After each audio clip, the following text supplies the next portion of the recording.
Very good morning दोस्तों। Welcome to Nalanda Academy. Nalanda Academy में आपका बहुत बहुत स्वागत है। मैं संदीप गुप्ता आज आपके लिए लेकर आया हूँ 1500 MCQ सीरीज का अगला पार्ट, जिसमें हम स्टेट लेजिस्लेटिव यानी राज्य के विधानमंडल से संबंधित जितने भी क्वेश्चन बन सकते हैं उन्हें इस वीडियो में डिस्कस करेंगे और हर एक वीडियो से संबंधित क्वेश्चन भी मैं आपको इसी में प्रोवाइड कराऊंगा। तो चलिए आज की वीडियो में स्टार्ट करते हैं और इसमें हमारा पहला क्वेश्चन है आज का कि राज्य विधानमंडल का ऊपरी सदन कौन सा होता है। ठीक है दोस्तों, राज्य विधानमंडल का ऊपरी सदन कौन सा होता है? आपके ऑप्शन है विधानसभा, विधान परिषद, राज्यसभा या फिर लोकसभा। तो दोस्तों इसका सही ऑप्शन है बी, यानी कि विधान परिषद जो होता है वो राज्य विधानमंडल का ऊपरी सदन होता है। यदि हम कहते हैं सिर्फ ऊपरी सदन तो फिर कंफ्यूजन होता है कि क्योंकि विधान परिषद भी ऊपरी सदन कहलाता है और राज्यसभा भी ऊपरी सदन कहलाता है या उच्च सदन कहलाता है। और इसके अलावा हम विधानसभा तथा लोकसभा को लें तो ये दोनों के दोनों क्या कहलाते हैं? निम्न सदन या निचले सदन कहलाते हैं। लेकिन जब हमने कहा कि राज्य विधानमंडल का ऊपरी सदन कौन सा है, तो राज्य विधानमंडल का ऊपरी सदन कौन है? तो राज्य विधानमंडल का ऊपरी सदन है हमारा विधान परिषद। तो इसलिए आपका क्या ऑप्शन सही होगा दोस्तों? आपका ऑप्शन सही होगा बी। ठीक है, यानी बी ऑप्शन इसका सही है। ठीक है, चलिए अगला क्वेश्चन देखते हैं। हमारा अगला क्वेश्चन है कि राज्य विधानमंडल का वर्णन संविधान में कहाँ से कहाँ तक किया गया, यानी संविधान में किस अनुच्छेद से लेके किस अनुच्छेद या आर्टिकल तक राज्य में विधानमंडल का वर्णन किया गया है। आपके ऑप्शन है 168 से 213, आर्टिकल 100 या अनुच्छेद 168 से 213, आर्टिकल 167 से 212, आर्टिकल 168 से 212 या फिर आर्टिकल 167 से 213। तो दोस्तों इसका सही ऑप्शन क्या है? तो इसका सही ऑप्शन है दोस्तों ए, अनुच्छेद 168 से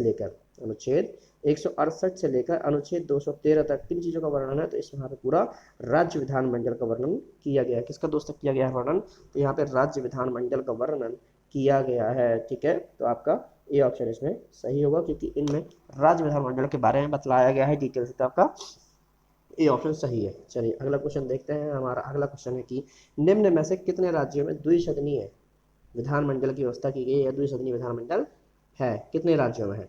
ठीक है, आपके ऑप्शन है 3, ये राज्य लिखा हुआ है। ठीक है, 3 राज्य, 4 राज्य, 5 राज्य या 6 राज्य। ठीक है, तो आपका सही ऑप्शन क्या है दोस्तों? तो आपका सही ऑप्शन है इस समय डी, यानी कि 6। ये 5 था, ठीक है, ये 5 है, 6। तो आपको 6 राज्यों में इस समय, कितने राज्यों में टोटल हमारे कितने राज्य हैं? तो टोटल 28 राज्य हैं। ठीक है दोस्तों, टोटल 28 राज्य हैं और केंद्र शासित प्रदेश कितने हो गए? तो अब 9 केंद्र शासित प्रदेश हो गए, यानी ये स्टेट्स हैं। ठीक है, ये स्टेट्स हैं और ये क्या है? ये यूटीज हैं, इनको बोलते हैं यूनियन टेरिटरी, है ना। ये 9 यूटीज हैं और 28 स्टेट्स हैं। इनमें से यदि आप देखेंगे तो इनमें से 6 राज्यों में क्या है? 28 में से 6 राज्यों में क्या है? यहाँ पे द्विसदनीय है। ठीक है, बाई कैमरल जो है लेजिस्लेटिव व्यवस्था है। ठीक है, बाईलेटरल लेजिस्लेटिव सिस्टम है। ठीक है, तो अब 6 राज्यों में द्विसदनीय व्यवस्था है हमारे यहाँ पे। तो आपका क्या ऑप्शन सही होगा दोस्तों? तो आपका डी ऑप्शन सही होगा क्योंकि 6 राज्यों में विधान परिषद और विधानसभा दोनों बनी हुई है। ठीक है, अभी आगे बताऊंगा मैं आपको कि कौन कौन वो राज्य हैं। चलिए अगला क्वेश्चन देखते हैं। हमारा अगला क्वेश्चन है आज का कि इनमें से किस राज्य में द्विसदनीय विधानमंडल नहीं है?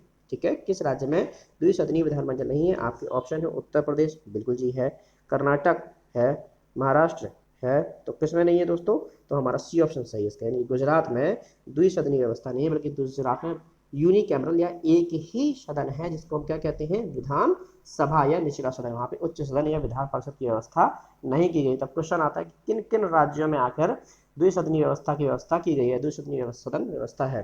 तो आपके 3 तो ऑप्शन हो गए, गुजरात, कर्नाटक, महाराष्ट्र। इसके अलावा ऐसे आप देखो, ऐसे आपको याद हो जाएगा, इसके बगल से कौन सा स्टेट पड़ता है? बिहार।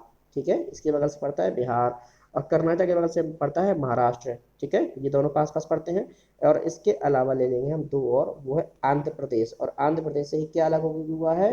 तेलंगाना। ठीक है, क्या अलग हुआ है? तेलंगाना। तो इन 6 राज्यों में द्विसदनीय व्यवस्था है। कौन कौन से राज्य हैं वो? कौन कौन से राज्य दोस्तों वो? तो ये हो गए हमारे उत्तर प्रदेश, गुजरात, महाराष्ट्र, बिहार, आंध्र प्रदेश और तेलंगाना। इन 6 राज्यों में द्विसदनीय व्यवस्था यानी यूनिलैटरल जो बायलैटरल जो है लेजिस्लेटिव सिस्टम है हमारे देश में। ठीक है, चलिए अगला क्वेश्चन देखते हैं। हमारा अगला क्वेश्चन है कि भारत के कितने राज्यों में एक सदनीय व्यवस्था है? ठीक है, भारत के कितने राज्यों में एक सदनीय व्यवस्था है? हमें रखने की कोई जरूरत ही नहीं है। आपको मैंने अभी पहले कुछ देर पहले बताया था कि हमारे यहाँ कितने राज्य हैं? 28, जिसमें से 6 राज्यों में क्या है? द्विसदनीय है। तो बस 28 माइनस 6 इज इक्वल टू कितना आया? 22। ये आपका आंसर हो जाएगा। आपके ऑप्शन क्या है? 20, 21, 22, 23। तो आपका आंसर क्या निकल के आया? सी। यानी टोटल 28 राज्य है, जिनमें से 6 राज्यों में जब द्विसदनीय व्यवस्था है तो कितने राज्यों में एक सदनी होगा? सीधी बात है, 22 राज्यों में। तो आपका आंसर क्या हो गया? 22 राज्यों में एक सदनी, यानी कि बाई कैमरल जो यूनिकैमरल है वो व्यवस्था की गई है। ठीक है, चलिए अगला क्वेश्चन देखते हैं। हमारा अगला क्वेश्चन है आज का कि राज्य विधानमंडल का कौन सा सदन विघटित नहीं होता है? ठीक है, राज्य विधानमंडल का कौन सा सदन विघटित नहीं होता है? आपके ऑप्शन है राज्य विधानसभा, दूसरा राज्य विधान परिषद, या फिर दोनों। तो दोस्तों आप सबको पता है कि ये जो है राज्य विधानसभा, ये एक निचला सदन है और ये विघटित सदन है। कैसा है? विघटित, ये निचला सदन है और विघटित सदन है। ठीक है, और जो ये है ये उच्च सदन या ऊपरी सदन है, लेकिन ये कभी क्या नहीं होता? ये कभी विघटित नहीं होता है। ठीक है, ऊपरी सदन जो है वो कभी विघटित नहीं होता है। तो आपका क्या ऑप्शन सही होगा? तो दोस्तों इसमें आपका ऑप्शन सही होगा बी। ठीक है, इसमें आपका बी ऑप्शन सही होगा। और दोस्तों यदि आपने अब तक हमारे चैनल को सब्सक्राइब नहीं किया है तो प्लीज़ इसे सब्सक्राइब कर दें, साथ ही बेल आइकन को भी प्रेस कर दें ताकि कोई भी वीडियो आपसे मिस ना हो पाए। और यदि आपको ये वीडियो पसंद आती है तो इसे लाइक करें और अपने दोस्तों के साथ भी ज़्यादा से ज़्यादा इसको शेयर करें। और यदि आपको कुछ भी डाउट आता है, कुछ भी समझ नहीं आता, तो आप प्लीज़ उसे कमेंट बॉक्स में बताएं, कमेंट बॉक्स में डालें, मैं आपको अगले दिन उसका आंसर जरूर दूंगा। ठीक है, चलिए अगला क्वेश्चन देखते हैं। हमारा अगला क्वेश्चन है कि राज्य विधान परिषद का सदस्य बनने के लिए न्यूनतम उम्र कितनी होनी चाहिए? ठीक है, राज्य विधान परिषद का सदस्य बनने के लिए न्यूनतम उम्र कितनी होनी चाहिए? आपके ऑप्शन है 25 वर्ष, 30 वर्ष, 35 वर्ष, या फिर 28 वर्ष। तो दोस्तों इसका सही ऑप्शन क्या है? तो इसका सही ऑप्शन होगा बी, यानी कि 30 वर्ष इसका सदस्य बनने के लिए चाहिए। यानी कि यदि आपको किसी भी विधान परिषद का सदस्य बनाना है तो आपको कम से कम 30 वर्ष की आयु पूर्ण करनी होगी। हाँ, यदि आपको इसके अलावा मान लो आपको वो करना है क्या, राज्यपाल बनना है या राष्ट्रपति बनना है, तो फिर आपको 35 वर्ष की आयु चाहिए। तो फिर आपको कितनी आयु चाहिए? 35 वर्ष। लेकिन आपको यदि सिर्फ विधान परिषद का सदस्य बनना है तो फिर आपके लिए 30 वर्ष की आयु होनी चाहिए। ठीक है, तो इस प्रकार आपका यहाँ पे बी ऑप्शन सही है, 30 वर्ष की आयु पूर्ण होनी चाहिए आपकी। चलिए अगला क्वेश्चन देखते हैं। हमारा अगला क्वेश्चन है राज्य विधान परिषद के कितने सदस्य एक वर्ष कितने वर्ष के लिए निर्वाचित होते हैं? ठीक है, कितने वर्ष के लिए निर्वाचित होते हैं कुल मिलाकर इसके सदस्य? आपके ऑप्शन है 5 वर्ष, 6 वर्ष, 7 वर्ष, या फिर तय नहीं है। तो दोस्तों इसका सही ऑप्शन है बी, 6 वर्ष। यानी राज्य विधान परिषद के सदस्य जो है वो 6 वर्ष के लिए एक बार में निर्वाचित होते हैं। जैसे राज्य विधानसभा के कितने होते हैं? तो राज्य विधानसभा के होते हैं 5 वर्ष के लिए। ठीक है, राज्य विधानसभा के होते हैं 5 वर्ष के लिए, लेकिन जैसे राज्यसभा के वहाँ पे 6 वर्ष के लिए होते हैं, सेम यहाँ पे विधान परिषद के भी 6 वर्ष के लिए निर्वाचित किए जाते हैं। और एक बार निर्वाचित होने के बाद ये इनका बीच में पद नहीं छोड़ा जाता। जैसे वो क्या होते हैं, राष्ट्रपति के प्रसाद पर्यंत पद धारण करते हैं। जब तक सरकार है तब तक चल रही, वरना लोकसभा विकसित सॉरी लोकसभा या विधानसभा विकसित हो जाती है। पर इनके साथ ऐसा नहीं, क्योंकि ये एक अविकसित सदन है जिसका विघटन नहीं होता, इसलिए एक बार बन गए तो 6 वर्ष के लिए बने रहते हैं, अनटिल अनलेस इन पे कोई आरोप न लगाया गया हो या फिर इन्होंने खुद से अपना स्वयं त्याग पत्र ना दे दिया हो। ठीक है, चलिए अगला क्वेश्चन देखते हैं। हमारा अगला क्वेश्चन है कि विधान परिषद के कितने सदस्य प्रत्येक दूसरे वर्ष अवकाश ग्रहण कर लेते हैं? ठीक है, कितने सदस्य प्रत्येक दूसरे वर्ष में अवकाश ग्रहण कर लेते हैं? आपके ऑप्शन है 1/2, 1/3, 1/4, 1/5। तो दोस्तों इसका सही ऑप्शन क्या हो गया? तो इसका सही ऑप्शन होगा बी, यानी 1/3, यानी 1/3 या 1/3 सदस्य जो होता है, जो होते हैं वो हर दूसरे साल क्या करते हैं? अवकाश ग्रहण कर लेते हैं। इस प्रकार ये कभी खत्म नहीं हो पाता है, क्योंकि देखिए मान लो टोटल जितने सदस्य हैं, ठीक है, जैसे मान लीजिए टोटल 90 सदस्य हैं, ठीक है, और 6 साल के लिए बने। अब हुआ कि 1/3 ने एक बार इस बार लिया, ठीक है, 1/3 ने लिया, फिर 2 साल बाद फिर 1/3 ने लिया, फिर 2 साल बाद 1/3 ने। तो जब 1/3 ने लिया तो 30 सदस्य चले गए, लेकिन 60 सदस्य अभी भी काम कर रहे थे। अब इनके लिए चुनाव होंगे, नए ये चुनाव हो गए। ठीक है, अब 2 साल बाद ये वाले जो है, ये वाले, ठीक है, अब जो ये वाले हैं, ये वाले ये छुट्टी लेंगे। ठीक है, पर ये देखो ये लोग बने हुए हैं अभी तक, ठीक है, और इनकी जगह नए चुनाव होंगे। उसके 2 साल बाद क्या होगा कि इनके चुनाव होंगे। ठीक है, उसके 2 साल बाद इनके लिए चुनाव होंगे, तो लेकिन ये दोनों बने रहेंगे उस समय पे। तो इस प्रकार से आप देखोगे तो कहीं ना कहीं होता है कि 1/3 हर दूसरे साल 1/3 के लिए चुनाव होते हैं, 30 लोगों की नहीं, 30 लोगों के यहाँ पे एग्जाम्पल के तौर पर 30 लोगों के चुनाव हो रहे हैं 1/3 के, लेकिन बाकी जो 2/3 है, जो 2/3 संख्या है वो उसमें बनी रहती है। इस कारण से कभी भी इसका विघटन नहीं हो पाता और एक कंटिन्यूसली चलती रहती है। आया समझ में? चलिए अगला क्वेश्चन देखते हैं। हमारा अगला क्वेश्चन क्या है? तो हमारा अगला क्वेश्चन है कि विधान परिषद की गणपूर्ति अथवा कोरम कुल सदस्य संख्या का कितना भाग होता है? ठीक है, विधान परिषद की गणपूर्ति अथवा कोरम कुल सदस्य संख्या का कितना भाग होता है? ये मैंने कई बार बताया है दोस्तों, गणपूर्ति अथवा कोरम एक ही वर्ड है। ठीक है, आपके ऑप्शन है 1/10, 1/5, 1/15 या फिर 1/12। तो इसका सही ऑप्शन क्या है दोस्तों? इसका सही ऑप्शन है ए, 1/10। टोटल संख्या क्या 1/10 सदस्य भी हैं तो उसे गणपूर्ति या कोरम कहा जाता है। और इसके बाद आप सदन की कार्यवाही को संचालित कर सकते हैं, चला सकते हैं। यदि 1/10 सदस्य नहीं होते हैं तो फिर क्या होता है, जो उसका अध्यक्ष का उसका जो भी सभापति होता है या अध्यक्ष होता है, जो भी पीठासीन अधिकारी होते हैं, वो सदन की कार्यवाही को उस दिन के लिए, सिर्फ उस स्पेसिफिक दिन के लिए स्थगित कर देते हैं, क्योंकि इतनी संख्या में ना तो किसी पे डिस्कशन, ना तो किसी टॉपिक पे या किसी करंट मुद्दे पे डिस्कशन हो सकता है, ना ही किसी चीज़ पे वाद विवाद हो सकता है, ना ही किसी चीज़ पे वोटिंग हो सकती है, ना ही किसी चीज़ पे मत दिया जा सकता है, ना ही कोई कार्यवाही में भाग लिया जा सकता है। इसलिए उस दिन की कार्यवाही को स्थगित कर दिया जाता है, क्योंकि ऐसा माना जाता है, ऐसा होता ही है कि एक दिन यदि आपका सदन चलता है तो उस पर बहुत खर्च आता है, तो उस दिन के खर्च को बचाने के लिए उस दिन की कार्रवाई को स्थगित कर दिया जाता है। क्योंकि जब सदन चलेगा तो देखिए लाइट, बिजली, पानी, एसी, हवा, सॉरी, इसके अलावा जो खाना है वो भी कैंटीन में बन रहा होता है सब्सिडी वाला, है ना, तो वो सब का स्थगित कर दिया जाता है कि आज रहने दीजिए, आज नहीं चलाएंगे। क्यों? क्योंकि वो जो पैसा लग रहा है, वो जो खर्च हो रहा है, वो जनता का पैसा है और टैक्स पेयर का पैसा है, तो वो बचाने के लिए उस दिन की कार्रवाई को स्थगित कर दिया जाता है। कम से कम कोरम तो पूरा होना ही चाहिए, तभी उस दिन की कार्रवाई को संचालित किया जाता है। ठीक है, चलिए हम अगला क्वेश्चन देखते हैं। हमारा अगला क्वेश्चन है कि विधान परिषद की बैठक में बीच में कुल कितने माह का अंतर होना चाहिए, कितने माह से अधिक का अंतर नहीं होना चाहिए। मतलब विधान परिषद की दो बैठकों के बीच में, एक बैठक ये है, एक बैठक ये, तो जो बीच का जो डिफरेंस है ये कितने माह से अधिक का नहीं होना चाहिए, पहली बैठक और दूसरी बैठक, मतलब इसका लास्ट डे और इसका फर्स्ट डे, इसके बीच में कितने दिन से अधिक अंतर नहीं होना चाहिए। आपके ऑप्शन है 3 माह, 2 माह, 6 माह या फिर 4 माह। तो दोस्तों इसका सही ऑप्शन है सी, 6 माह। ठीक है, यानी इनके बीच में 6 माह, ठीक है, इनके बीच में 6 माह या फिर 180 दिन से अधिक का अंतर नहीं होना चाहिए। कितने दिन से दोस्तों? 6 माह या फिर 180 दिन से अधिक का अंतर नहीं होना चाहिए। ठीक है, तो इसका आपका सी ऑप्शन सही है। चलिए अगला क्वेश्चन देखते हैं। हमारा अगला क्वेश्चन है कि विधान परिषद में, विधान परिषद की एक वर्ष में कम से कम कितनी बैठकें हो सकती हैं? बैठकें हैं, ठीक है, बैठकें हो सकती हैं। आपके ऑप्शन है 2, 3, 4 और 5। तो कम से कम कितनी? तो एक वर्ष में कम से कम कितनी बैठकें हो सकती है? तो कम से कम दोस्तों एक वर्ष में 2 बैठकें तो होनी ही चाहिए, यानी आपका ए ऑप्शन इसमें सही है। ठीक है, कम से एक वर्ष में कम से कम कितनी बैठकें होनी चाहिए? तो एक वर्ष में कम से कम 2 बैठकें होनी चाहिए। मैंने बताया कुछ 6 महीने से अधिक अंतर नहीं हो सकता। तो अब देखिए 2 वर्ष में 6 महीने, 6 महीने में आप डिफरेंस कर लो तो कहाँ हो जाएगा, है ना। तो एक वर्ष में कम से कम 2 बैठकें तो होनी ही चाहिए, क्योंकि आपने 2 नहीं करी तो फिर 6 माह से अधिक अंतर हो जाएगा। इसलिए एक वर्ष में कम से कम 2 बैठकें तो होनी चाहिए, तभी तो 6 माह का डिफरेंस है, क्योंकि टोटल 12 महीने हैं। इस प्रकार आपका बी ए ऑप्शन इसमें सही होगा। ठीक है, चलिए अगला क्वेश्चन देखते हैं। हमारा अगला क्वेश्चन है कि राज्य विधान परिषद के कितने सदस्य विधानसभा द्वारा चुने जाते हैं? ठीक है, राज्य विधान परिषद के कितने सदस्य विधानसभा द्वारा चुने जाते हैं? आपके ऑप्शन है कि 1/2, 1 बाई मतलब 1/2, 1/3, 1/2, 1/3, 1/4 या फिर 1/5। तो इसका सही ऑप्शन क्या है दोस्तों? तो इसका सही ऑप्शन है 1/3, यानी राज्य विधान परिषद के लिए विधानसभा द्वारा, यानी उसी राज्य की विधानसभा द्वारा टोटल 1 का संख्या का तिहाई, टोटल संख्या का तिहाई सदस्य क्या होता है? विधानसभा के द्वारा चुना जाता है। ठीक है, तो इसमें आपका बी ऑप्शन सही है। अभी मैं आपको आगे की स्लाइड में बता दूंगा टोटल कैसे कैसे सदस्य कितने कितने चुने जाते हैं। चलिए अगला क्वेश्चन देखते हैं। हमारा अगला क्वेश्चन है कि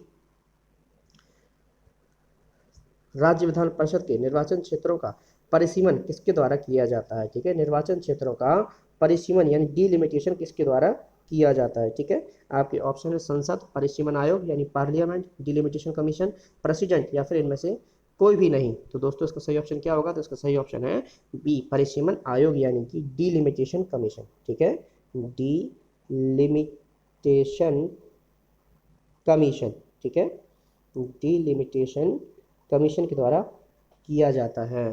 तो आपका क्या ऑप्शन सही है दोस्तों? तो आपका बी ऑप्शन इसमें सही है, यानी राज्य विधान परिषद के निर्वाचन क्षेत्र का परिसीमन परिसीमन आयोग के द्वारा ही किया जाता है। ठीक है, चलिए अगला क्वेश्चन देखते हैं। हमारा अगला क्वेश्चन है कि राज्य विधान परिषद के कितने सदस्य राज्यपाल द्वारा मनोनीत किए जाते हैं? ठीक है, कितने सदस्य राज्यपाल द्वारा मनोनीत किए जा रहे हैं, नॉमिनेट किए जा रहे हैं? आपके ऑप्शन क्या है? तो आपके ऑप्शन है 1/6, ठीक है, 1/6, सॉरी 1/4, 1/5, 1/6 या फिर 1/7। तो इसमें सही ऑप्शन क्या है दोस्तों? तो इसमें आपका सही ऑप्शन होगा सी, यानी 1/6 जो सदस्य होते हैं, 1/6 सदस्य जो होते हैं वो किसके द्वारा चुने जाते हैं? तो वो राज्यपाल द्वारा मनोनीत किए जाते हैं विधान परिषद के लिए। ठीक है, चलिए अगला क्वेश्चन देखते हैं। हमारा अगला क्वेश्चन है कि राज्य विधान परिषद में किसी धन विधेयक को अधिकतम कितने दिनों तक रोका जा सकता है या रोक सकती है? ठीक है, किसी धन विधेयक को राज्य विधान परिषद अधिकतम कितने दिनों के लिए रोक सकती है? आपके ऑप्शन है 7 दिन, 14 दिन, 21 दिन या फिर 30 दिन। तो आपका सही ऑप्शन क्या है दोस्तों? इसमें आपका सही ऑप्शन है बी, 14 दिन। ये मैंने आपको सेंट्रल जब पार्लियामेंट पढ़ा था तब भी मैं आपको बताया था कि जो लोक विधेयक होता है, जो धन विधेयक होता है, वो हमेशा लोकसभा में ही आता है, लोकसभा में ही लाया जाता है, और उसको कोई निजी स्तर से नहीं ला सकता, उसको कोई मंत्री ही ला सकता है। और जैसे कोई मंत्री लाता है, उसको लोकसभा से जब पास कर दिया जाता है तो उसे राज्यसभा, यानी वहाँ इस केस में विधानसभा से विधान परिषद में भेज दिया जाता है, और इनके पास ये होता है कि या तो इस पर ये अनुमति दे दें या इसको संशोधित करके कुछ अमेंडमेंट्स के साथ में वापस भेज दें। यदि कुछ भी नहीं करते हैं तो उसे वो 14 दिन तक अटका सकते हैं। 14 दिन में यदि उन्होंने कोई रिस्पॉन्स नहीं दिया उस चीज़ पे, तो वो अपने आप ही विधान परिषद या राज्यसभा से पारित समझा जाता है और फिर राष्ट्रपति की अनुमति के लिए भेज दिया जाता है, क्योंकि लोकसभा से तो पारित हो ही जाता है, क्योंकि लोकसभा में जो सरकार में बैठा हुआ है उसके पास बहुमत है, तभी वो सरकार बना के बैठा है। तो जब उसके पास बहुमत है और वही लेके आ रहा है, तो वो तो उसे पास करा ही लेगा ना, वहां से तो वो पास करा ही लेगा। राज्यसभा में दिक्कत होती है, विधान परिषद में दिक्कत होती है, तो वहां के केस में फिर ये वाला ऑप्शन है कि 14 दिन तक आप रोक सकते हो, नहीं किया तो आपने उसको पास माना जाएगा और फिर वो सीधे उसको राष्ट्रपति या फिर राज्यपाल की अनुमति के लिए वापस भेज देंगे। इस प्रकार आपका क्या ऑप्शन सही हुआ? तो इस प्रकार आपका दोस्तों बी ऑप्शन सही होगा। ठीक है, चलिए अब अगला क्वेश्चन देखते हैं। हमारा अगला क्वेश्चन है कि किसी साधारण विधेयक को विधान परिषद अधिक से अधिक कितने दिनों तक के लिए रोक सकता है? ठीक है, अब ये धन विधेयक देख लिया, अब हमें देखना साधारण विधेयक। किसी साधारण विधेयक को विधान परिषद अधिक से अधिक यानी मैक्सिमम कितने दिनों तक रोक कर रख सकती है? आपके ऑप्शन है 1 माह, 4 माह, 6 माह या फिर 12 माह। तो दोस्तों इसका सही ऑप्शन होता है 4 माह, यानी किसी भी साधारण विधेयक को जो विधान परिषद है वो अधिक से अधिक 4 माह के लिए रोक सकती है। यानी इस वाले सेशन में भेजा गया था, मान लीजिए ये सत्र बैठा था, क्योंकि आपको पता है कि किसी भी विधानसभा हो या लोकसभा हो, 3 सत्र बैठते हैं साल में। एक होता है कौन सा?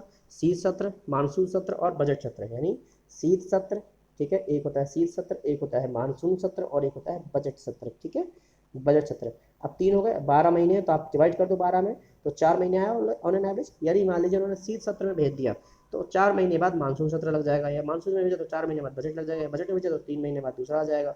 अब एक, ठीक है, सिक्वेंस में नहीं, मैं बता रहा हूँ आपको, क्योंकि शीत का बजट आता है बस मानसून आता है। ठीक है, सिक्वेंस में समझने की कोशिश करो बस, कि 4 महीने हैं, 4 महीने बाद अब दूसरा सत्र तो लग ही जाएगा, तो दूसरे सत्र तक रोक सकते हैं। दूसरे सत्र में इनको क्लियर करना होगा, नहीं तो खत्म माना जाएगा, वापस आ जाएगा। ठीक है, तो अधिक से अधिक कितना माह रोका जा सकता है वो डिपेंड करता है कौन सा विधेयक है।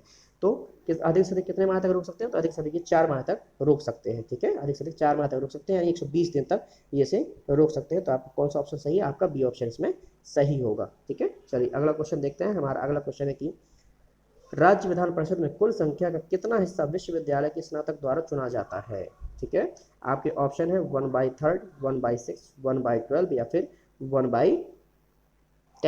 तो दोस्तों इसका सही क्या ऑप्शन है? इसका सही ऑप्शन है दोस्तों 1/12, यानी सी। 18 का कौन सा दोस्तों सही ऑप्शन है? 18 का सी ऑप्शन सही है, 1/12, यानी 1/12 सदस्य जो होते हैं उन्हें राज्य विधान जो राज्य विधान परिषद जो सदस्य जाते हैं उन्हें विश्वविद्यालय में जो स्नातक कर चुके हैं उनके द्वारा चुना जाता है। तो आपका सी ऑप्शन सही है, यानी कि 1/12। चलिए अगला क्वेश्चन देखते हैं। हमारा अगला क्वेश्चन है राज्य विधान परिषद के कितने सदस्यों को किस किस विधि से चुना जाता है? ठीक है, यानी इन्हें किस विधि से किस तरीके से चुना जाता है? आपकी ऑप्शन है वॉइस के मताधिकार, एकल संक्रमणी मत पद्धति या फिर दोनों में से कोई भी नहीं, या इनमें से दोनों में से किसी से भी, या फिर इनमें से कोई भी। तो इसका सही ऑप्शन क्या है दोस्तों? इसका सही ऑप्शन है बी, यानी विधान परिषद के सदस्यों को सेम उसी प्रकार से चुना जाता है जैसे कि राज्यसभा या राष्ट्रपति या फिर उपराष्ट्रपति को चुना जाता है। जैसे कि राज्यसभा प्रेसिडेंट या फिर वाइस प्रेसिडेंट को चुना जाता है, यानी एकल संक्रमणीय मत पद्धति के द्वारा आनुपातिक प्रतिनिधित्व के आधार पर चुना जाता है इनको। ठीक है, सिंगल ट्रांसफरेबल वोट के माध्यम से इनको चुना जाता है। तो आपका बी ऑप्शन इसमें सही होगा। ठीक है, अगला क्वेश्चन है कि राज्य विधान परिषद का सभापति अपना त्यागपत्र किसे सौंपता है? ठीक है दोस्तों, राज्य विधान परिषद का सभापति अपना त्यागपत्र किसे सौंपता है? सेम वही केस है जो वहां पे होता है। तो आपके ऑप्शन है मुख्यमंत्री को, राज्यपाल को, उच्च न्यायालय के न्यायाधीश को, उपसभापति को। तो दोस्तों इसका सही ऑप्शन है डी, यानी राज्य विधान परिषद का जो सभापति होता है वो अपना त्यागपत्र उपसभापति को सौंपता है, या उप सभापति को त्यागपत्र सौंप सकता है। ठीक है, चलिए अब मैं आपको पहले ये बता देता हूँ कि आखिर सदस्य जो है वो कैसे चुने जाते हैं इसके, है ना, ये मैं आपको बता देता हूँ, यहीं पे बता देता हूँ इसके साथ ही पूरा। तो देखिए क्या होता है सबसे पहले कि जितनी भी, पहले तो ये रूल है कि जितने भी सदस्य होंगे विधानसभा में, क्या है कि जितने भी सदस्य होंगे विधानसभा में, उसका, विधानसभा में टोटल जितने भी सदस्य होते हैं उसका 1/3, कितना, अधिकतम 1/3 सदस्य ही राज्य विधान परिषद में जा सकते हैं। पहली बात तो यदि हम मान लेते हैं कि यहाँ पे 90 लोग हैं तो यहाँ पे 30 ही जाएंगे। ठीक है, चलिए ये नहीं, कुछ और लेते हैं डेटा, क्योंकि इसमें ये रूल भी है कि कम से कम 40 से तो नीचे नहीं होना चाहिए। जैसे एग्जांपल मान लीजिए एमपी का ले लेते हैं कि एमपी में कितना है, तो एमपी में 230 सदस्य हैं हमारे। ठीक है, एमपी में हमारे 230 सदस्य हैं। एमपी में कितने हैं, 230 सदस्य हैं, तो 230 का 1/3 कितना होगा, लगभग 76। यानी यदि 230 सदस्य हैं लोग विधानसभा में, तो विधान परिषद में कम से कम कितने सदस्य होने चाहिए, 76, क्योंकि ये कहता है कि 1/3 होगा, लेकिन 40 से कम भी नहीं होगा, मतलब सदस्य संख्या जो है वो 40 से कम भी नहीं होनी चाहिए। पहला रूल तो ये हो गया, ठीक है। अब किस बेस पे चुना जाएगा, तो ये कहता है कि टोटल का 1/3, कितना, टोटल का जो 1/3 है वो तो चुने जाएगा किसके द्वारा, विधानसभा के सदस्यों द्वारा, 1/3 विधानसभा के सदस्यों द्वारा होगा, ठीक है। एक मिनट, देखिए टोटल का 1/3 जो है वो कैसा होगा, तो वो विधानसभा के सदस्यों द्वारा ऐसे सदस्यों को चुना जाएगा जो कि उसके प्रतिनिधि ना हो या उसके सदस्य ना हो, किसके, विधानसभा के सदस्य ना हो, 1/3 ये हो गया। सेम फिर दूसरी बार 1/3 सदस्य किसकी तरह चुने जाएंगे, तो वर्ण स्तर सदस्य जो है निर्वाचक होंगे, जो वहाँ पे नगर पालिका है, जिला पंचायत है, इनके सदस्यों द्वारा, मतलब नगर पालिका, जिला पंचायत, जिला बोर्ड, ये जो इनके सदस्य होंगे, इनके सदस्यों द्वारा भी 1/3 लोगों का चुनाव किया जाएगा, ठीक है। यानी निर्वाचक मंडल बोल सकते हैं इनको, निर्वाचक मंडल कह सकते हैं हम, निर्वाचक मंडल जिसमें ये सब आते हैं, ठीक है, इनके द्वारा भी 1/3 सदस्य चुने जाएंगे। इसके अलावा फिर 1/12 है चुने जाएंगे ऐसे टीचरों द्वारा, ऐसे टीचरों द्वारा जिन्हें कम से कम 3 वर्ष तक पढ़ाने का अनुभव हो चुका हो, लेकिन जो माध्यमिक शिक्षा से ऊपर के पढ़ाने वाले हों, कम से कम माध्यमिक शिक्षा से ऊपर पढ़ा रहे हो, उनके नीचे वाले ना हो, नहीं प्राइमरी स्कूल वाले टीचर ना हो, तो ऐसे टीचर जो कम से कम 3 वर्ष से पढ़ाने का अनुभव और माध्यमिक शिक्षा से ऊपर के बच्चों को पढ़ा रहे हो। इसके अलावा 1/12 जो है वैसे लोगों द्वारा चुने जाएंगे जिन्हें स्नातक किए हुए यानी ग्रेजुएट किए हुए कम से कम 3 वर्ष हो चुके हो, जिन्हें स्नातक या ग्रेजुएट किए हुए कम से कम 3 वर्ष बचे हो चुके हैं। और अब इसके बाद फिर लास्ट में आता है कि जो शेष है, जो शेष है, अब जो शेष बचा है वो होगा राज्यपाल द्वारा, किसके द्वारा होगा, वो राज्यपाल द्वारा मनोनीत किया जाएगा, कहाँ से, जिन्हें साहित्य कला विज्ञान का अच्छा खासा नॉलेज अथवा अनुभव हो। अब कितना बचा शेष, अब आप इसको डिवाइड करोगे तो शेष बचेगा 1/6, यानी 1/6 सदस्य राज्यपाल द्वारा मनोनीत किए जाते हैं। अब आप देखते चलिएगा, आपके समझ में, मान लीजिए हमने माना थोड़ी देर के लिए कि 36 सदस्य हैं टोटल, कितने हैं, 36, तो 36 का 1/3 कितना हुआ, 12, ठीक है। 12 सदस्य कैसे विधानसभा द्वारा चुने गए, 12 सदस्य ही है, इसमें से 1/3 फिर से, यानी निर्वाचक मंडल, यानी कि नगर पालिका, नगर पंचायत द्वारा चुने गए, जिला पंचायत, जिला बोर्ड द्वारा चुने गए, ठीक है। अब 1/12 कितना हुआ, 3, यानी कि 3 सदस्य चुने जाएंगे ऐसे टीचरों द्वारा जो 3 वर्ष पहले स्नातक कर चुके हो। 3 सदस्य ऐसे द्वारा चुने जाएंगे जो टीचर हैं, जो 3 वर्ष से कम पढ़ा रहे हो, या 3 वर्ष ऐसे सदस्य, और 3 सदस्य ऐसे लोगों द्वारा चुनेंगे जिन्हें ग्रेजुएशन किए हुए कम से कम 3 वर्ष हो चुके हैं। 1/6 राज्यपाल मनोनीत करता है जिन्हें नॉलेज हो या अनुभव हो, तो 1/6 में कितना आएगा, 12 का 6, है ना, तो 6 सदस्य चुने जाएंगे। अब आप काउंट करिए, अब आप काउंट करिए कितना हो गया, 12, 24, ठीक है, 24 हुई, कितना हो गया 6, तो 24, 6, 30 और 6, 36, तो ऐसे टोटल 36 लोग, यानी ऐसे चुनाव किया जाएगा उनका। आया समझ में, तो ऐसे इनका चुनाव किया जाता है। आई होप कि आपको अब समझ में आ गया होगा दोस्तों, इस तरीके से विधान परिषद के सदस्यों को चुना जाता है, ठीक है। तो आज के लिए इतना ही, कल की वीडियो में हम फिर से इसी से संबंधित और नए क्वेश्चन लेके आएंगे। यदि आपको नहीं समझ में आई ये चीज़ तो आप बताइए, मैं आपको कल फिर से कमेंट बॉक्स में समझा बता दीजिए कि सर ये प्रोसेस समझ में नहीं आई है, तो कल मैं एक खाली स्लाइड लाके उसमें आपको प्रॉपर फिर से कल समझा दूंगा कि विधान परिषद के सदस्यों को किस तरीके से कौन कौन और कैसे चुनता है, ठीक है। चलिए, तो आई होप कि आप सब अच्छे होंगे दोस्तों, स्वस्थ होंगे, घर पर होंगे, अच्छे से पढ़ाई कर रहे होंगे, तो अपना ख्याल रखिए, स्वस्थ रहिए और मन लगा के पढ़ाई कीजिए, क्योंकि प्री पास ही आ चुका है। साथ ही यदि आपने अब तक हमारे चैनल को लाइक एवं सब्सक्राइब नहीं किया है तो लाइक करें, सब्सक्राइब करें तथा अपने दोस्तों के साथ ज़्यादा से ज़्यादा शेयर करें। और कोई भी डाउट आ रहा है तो आप प्लीज़ कमेंट सेक्शन में मुझे बताइए, मैं उसको आपको सॉल्यूशन जरूर दूंगा। धन्यवाद, कल फिर मिलते हैं।